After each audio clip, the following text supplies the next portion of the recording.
दोस्तों आज के क्लास में हम लोग जानेंगे पोको M3 Pro। हमारे पास में जो फ़ोन है वो कौन सा है?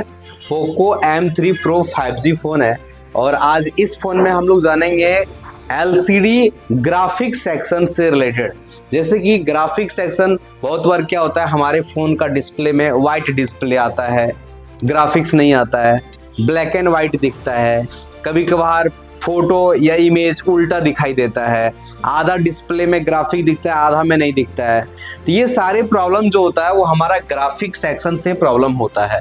तो अगर ग्राफिक सेक्शन में प्रॉब्लम होता है तो हम ट्रेसिंग कैसे करेंगे, कहाँ पे चेक करेंगे, वो चीज़ों के बारे में आज हम लोग जानकारी देने वाले हैं। जैसे कि मान लेते हैं कोई भी फ़ोन है, जैसे कि ये हमारे पास एक फ़ोन है, तो इस फ़ोन का डिस्प्ले ये है। ग्राफिक्स हमें जो भी पिक्चर वगैरह जो भी चीज़ें हमें देखना होता है वो हम डिस्प्ले में देखते हैं। और आपको पता होना चाहिए ग्राफिक्स मतलब होता क्या है, कोई भी चीज़ों को डिस्प्ले में अच्छे तरीके से कलरफुल दिखाना, वो ग्राफिक सेक्शन काम करता है। जैसे कि यहाँ पे आप ये इमेज को देख रहे हैं, अगर इस पैनल का ग्राफिक सेक्शन खराब होगा तो ये इमेज यहाँ पे नहीं दिखेगा। वैसे जब हम लोग फ़ोन को चलाते हैं तो फ़ोन में कभी पूरा ब्लैक एंड वाइट आ जाना, मोबाइल का डिस्प्ले कभी झिलमिलाना, कैसा, जैसे कि आप जानते हो जी पुराना टाइम का टीवी कैसे झिलमिलाता था, झिलमिलाता है कि नहीं? तो वैसे डिस्प्ले में झिलमिलाना, आधा डिस्प्ले में लाइनिंग आ जाना, समझ रहे हो कि नहीं, डिस्प्ले उल्टा दिखना, और भी कई प्रकार का प्रॉब्लम्स आते हैं जो कि ग्राफिक सेक्शन में प्रॉब्लम में हम आपको लिखाएं। उनमें से कोई भी प्रॉब्लम आता है तो हमको क्या करना पड़ता है, हमने उसका सोल्यूशन बताया। क्या बताएं? पहले आप फोन को चला करके चेक करो, क्या करो कि आखिर ग्राफिक सेक्शन का प्रॉब्लम कस्टमर लेकर क्या है, तो कैसा प्रॉब्लम है आप देखो पहले चला करके। देखने के बाद आपको क्या बोले, ग्राफिक सेक्शन से क्या होता है, कभी कभी ब्राइटनेस वगैरह भी कम होता है तो सेटिंग वगैरह चेक करने के लिए बोले। फिर क्या बोला, डिस्प्ले कनेक्टर को खोल के साफ करके लगा के चेक करो। जैसे कि देखो ये डिस्प्ले कनेक्टर है ना, अब ये कभी कभार लूज हो जाए, क्या हो जाए, अब यहाँ से अच्छे से लगेगा ही नहीं, तो ग्राफिक्स बनेगा क्या? नहीं बनेगा।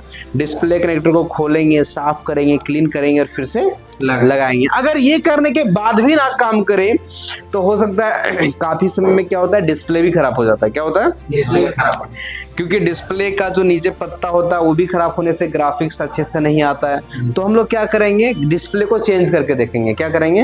अगर डिस्प्ले को चेंज करने के बाद भी सेम प्रॉब्लम आए तो क्या काम करेंगे, उसके लिए हम डायग्राम को खोल करके रखें। समझे कि नहीं? जैसे कि हमारे पास में पोको M3 Pro 5G का फोन आया और उसमें ग्राफिक्स नहीं आ रहा है, तो आप क्या करोगे, डिस्प्ले वगैरह चेंज करने का था, ये सब तो करके देख लिया, उसके बाद भी नहीं आया, तो बात आ जाता है मदरबोर्ड का। किसका बात आ जाता है?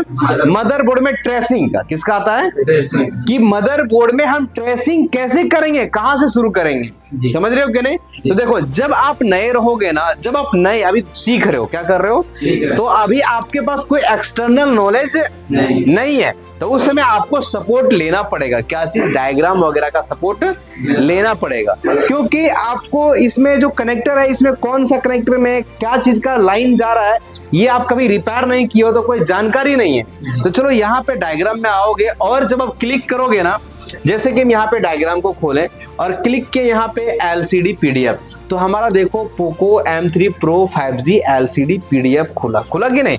जब ऐसे खुला तो ये जो कनेक्टर है ना, ये डिस्प्ले कनेक्टर है और B2B कनेक्टर है, दोनों का काम यही करता है। समझ रहे हो कि नहीं? दोनों का काम यही क्यों करता है, क्योंकि ये जो सब बोर्ड है उसके लिए अलग से पत्ता इसलिए नहीं दिया क्योंकि डिस्प्ले का ही पत्ता जो है वो B2B से कनेक्ट है। अब सारा कनेक्शन यही लेकर के मेन बोर्ड में आएगा, ठीक है? तो यहाँ पर जो अगर ग्राफिक्स नहीं आ रहा है, तो जब ग्राफिक सेक्शन को हम खोले ना, तो लाइन किस में दिखा रहा है, इसमें और इसमें, इतने सारे पिन में हमारा ग्राफिक सेक्शन का लाइन दिखा रहा है। और इधर 1 2 3 4 लाइन इधर, और ये सब लाइन में ग्राफिक सेक्शन का लाइन है। अब आपको जांच क्या करना है, जो सेक्शन में आपको जो पिन में ग्राफिक सेक्शन का कनेक्शन दिखा रहा है, उन सारे पिनों को आप मल्टीमीटर को कहां सेट करोगे, बीप मोड में। कहां सेट करोगे? बीप मोड में सेट करने के बाद रेड प्रोब को मल्टीमीटर का ग्राउंड में रखना है। कहां रखना है? ग्राउंड में। और ब्लैक वायर को इन सारे में चेक करना है कि हमारा जो इन सारे पिन है इनमें रीडिंग आना चाहिए। क्या करना चाहिए? रीडिंग आना चाहिए। अब सवाल यहाँ पे ये आता है कि कितना रीडिंग आएगा, क्या कितना रीडिंग आएगा।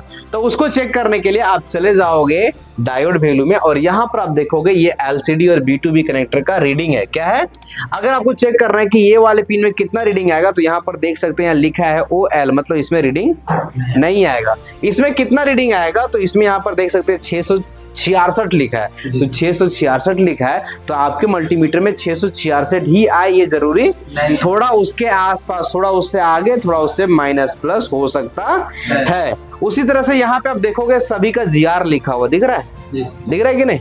जिसमें GR नहीं आएगा उसमें OL लिखा रहेगा। क्या रहेगा, OL लिखा रहेगा। ठीक है, तो यहाँ से आप पता कर लोगे। कुल टेस्टिंग अगर करोगे तो GR कितना आना चाहिए, नहीं आना चाहिए, ये सारी चीजें की आप जानकारी ले लोगे। ठीक है, अब यहाँ पर देखोगे फिर से जो GR हमें मिलना चाहिए वो मिल रहा है कि नहीं मिल रहा है। मान लेते हैं कि इसमें हमको GR मिलना चाहिए लेकिन नहीं मिला।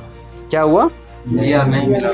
तो आप समझ जाना कि ये लाइन हमारा ग्राफिक सेक्शन का जो लाइन है वो ब्रेक है। क्या है, लाइन ब्रेक है। अगर ये बीप कर गया, क्या कर गया, तो आप समझना कि ये लाइन शॉर्ट है।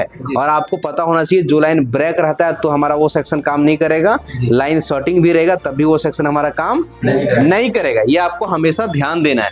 तो यहाँ पे अगर लाइन ब्रेक है तो क्या करोगे, ये लाइन को चेक करोगे कि ये लाइन जाता कहाँ है। तो ये लाइन अगर हम आते हैं, ये लाइन अगर हम आते हैं, छोटा इसको करते हैं, और ये लाइन अगर देखा जाए तो इसके होते हुए यहाँ पे आता है एक आईसी में, जो कि ये जो आईसी है ये हमारा एक 15 बॉल का आईसी है। 1 2 3 4 5 3 लाइन है, 3 पर से 15। एक कितने बॉल का आईसी है, 15 बॉल का आईसी है।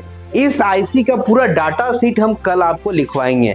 15 बॉल जो है इसके बारे में थोड़ा सा हम आपको आज जानकारी दे देते हैं। इसमें से ये जो रेड लाइन दिख रहा है ना, ये अपना VPS पावर का लाइन है। क्या है, आपको पता होना चाहिए किसी इंसान को जिंदा रहने के लिए एनर्जी का जरूरत होता है, वैसे ही किसी आईसी को काम करने के लिए एनर्जी का जरूरत पड़ता है। तो वहां पे जो VPS पावर है ना, इस लाइन के द्वारा इस आईसी को वोल्टेज मिल रहा है, पावर मिल रहा है, जिससे वो चल पाएगा। समझ रहे हो कि नहीं, जिससे ग्राफिक्स आईसी काम कर पाएगा। अगर ग्राफिक्स आईसी काम ना करे तो हमारे फोन में ग्राफिक्स नहीं बनेगा। समझ रहे हो क्या नहीं। अब ये ग्राफिक्स आईसी तो अपने आप ऑटोमेटिक काम करेगा नहीं, अपने मर्जी से काम करेगा नहीं। किसके मर्जी से काम करेगा, CPU के मर्जी से काम करेगा। CPU किसके मर्जी से काम करेगा, यूजर के मर्जी से काम करेगा। जैसे कि जब आप जो चलाना चाहते हो वही ना डिस्प्ले में आता है। अपने आप कभी भी कुछ भी आता है क्या, अपने आप वीडियो चलता है क्या, अपने आप किसी का फोटो आ जाता है क्या, अपने आप इंटरनेट चलता है क्या। आप ऑर्डर करते हो, किसको ऑर्डर करते हो, और CPU कमांड किसको देता है, आईसी को देता है। किसको देता है, आईसी को देता है। तो यहाँ पर देखोगे, यहाँ पर अगर आप देखोगे तो यहाँ पर देखो EN2 मतलब इनेबल 1 और इनेबल 2। इनेबल का जो लाइन होता है वो ऑर्डर का लाइन होता है, और यहाँ पे देखेंगे S डाटा और S क्लॉक, ये जो लाइन होता है, ये लाइन और ये लाइन, ये दोनों लाइन हमेशा कनेक्टेड होगा। ये 2 लाइन ये और ये 2 लाइन, 4 लाइन हमेशा CPU से कनेक्टेड रहता है। क्या से, CPU से इसलिए कनेक्टेड रहता है कि इस आईसी का क्या इंफॉर्मेशन है, क्या ये आईसी वर्किंग कर रहा है कि नहीं, क्या इस आईसी को एनर्जी मिल रहा है, खाना पीना मिल रहा है कि नहीं, ये सारे चीजें S क्लॉक RS डाटा के लाइन से CPU पता करता है।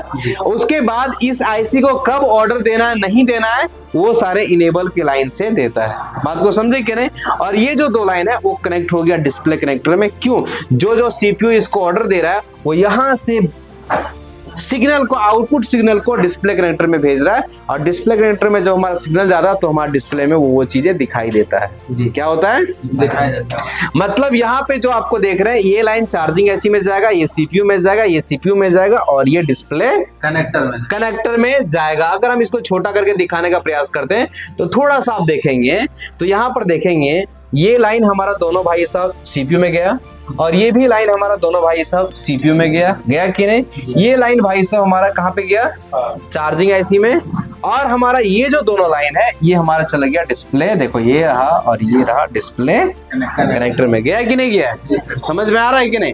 अगर हमारा ये दोनों लाइन, अगर ये दोनों लाइन में किसी भी तरह का प्रॉब्लम परेशानी दिखे तो हमको चेक करना पड़ेगा ग्राफिक्स आईसी तक का ट्रेसिंग। कहां तक, समझ में आ रहा है कि नहीं।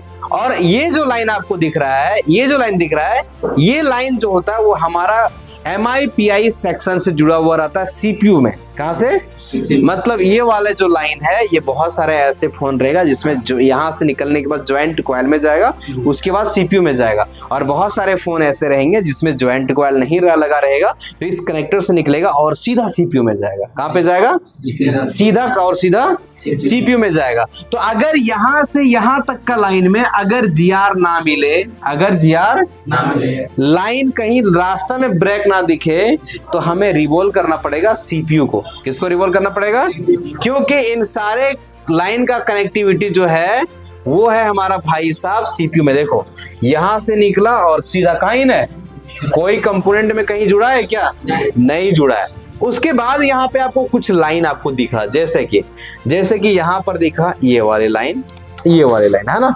अब ये जो लाइन है ये रेड कलर का दिख रहा है जी, रेड कलर हल्का दिख रहा है कि नहीं? इस तरह का अगर कोई लाइन होगा, इसमें 1.8 वोल्टेज का सप्लाई होता है। कितना होता है? 1.8। और ये वोल्टेज का सप्लाई पावर ऐसी करता है। कौन करता है? तो ये लाइन का कनेक्टिविटी हमारा पावर ऐसी से होगा। कहां से होगा? उसके बाद LCD, NTC, ये TE और रीसेट का लाइन है, ये हमेशा कनेक्ट सीपीयू से होता है। कहां से होता है? ये तीनों लाइन में अगर जीआर ना मिले, अगर तीनों लाइन में कहीं शॉर्टिंग दिखाए तो इस लाइन में लगे कंपोनेंट को चेक करते हुए जाएंगे। कौन सा लाइन शॉर्ट हो सकता है? जो इस लाइन में पैरेलल कनेक्शन में जुड़ा होगा। कौन सा कनेक्शन में? पैरेलल कनेक्शन में जुड़ा होगा, वो शॉर्टिंग होने का संभावनाएं होता है। ये लाइन को चेक करेंगे, अन्यथा सीपीयू में प्रॉब्लम हो सकता है। ये वोल्टेज का लाइन है, ये हमारा कहाँ पे जुड़ा होगा? ये हमारा जुड़ा होगा पावर आईसी से। देखो ये पावर आईसी में जुड़ा है ना, यहाँ से आपको वोल्टेज तो प्रोवाइड करता है डिस्प्ले कनेक्टर में। तो इस तरीके से अगर आपके पास में डिस्प्ले सेक्शन में, ग्राफिक सेक्शन में अगर प्रॉब्लम आता है, कौन सेक्शन में? Graphic section. तो आप जांच यहाँ पे जो तरीके हम बताएं इस तरीके से करोगे कि आखिर कौन सा लाइन से हमारा फोन का ग्राफिक्स नहीं आ रहा है। समझे कि नहीं? आगे हम लोग देखेंगे, कल का हम लोग क्लास में देखेंगे ग्राफिक्स आईसी का डाटा शीट। कल का जो क्लास रहेगा उसमें हम लोग इसका पूरा डाटा शीट को समझेंगे कि आखिर ये कैसे कैसे काम करता है, कैसे कैसे इसका कनेक्टिविटी होता है। आज हम आपको इसके बारे में थोड़ा जानकारी दी है। ठीक है?